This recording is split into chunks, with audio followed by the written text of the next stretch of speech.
అంటే వెండి బంగారములు ఏం చేయలేవో వాటన్నిటిని కూడా యేసు నామం చేయగలదు. వెండి బంగారాలు ఆ కుంటివాడిని నిలబెట్టగలిగిందా?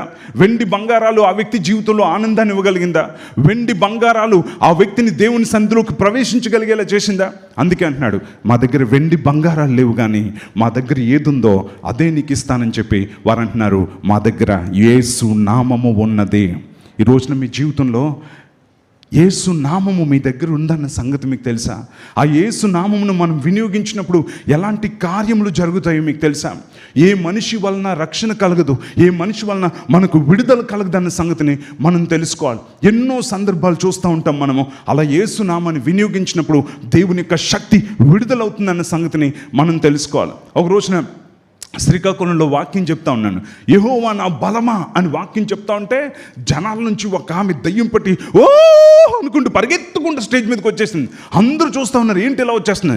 యేసు నామములో పో అన్నానంతే, డామ్ అని పడిపోయింది. దురాత్మ ఆమెను వదిలిపోయింది. ఎందుకో తెలుసా? మన నామం వలన అద్భుతాలు జరగవు. ఒక దైవజనుడి పేరు చెప్తే అద్భుతాలు జరగవు, కానీ యేసు నామమున మాత్రమే అద్భుతాలు జరుగుతాయన్న సంగతిని మనం తెలుసుకోవాలి. హల్లెలూయా.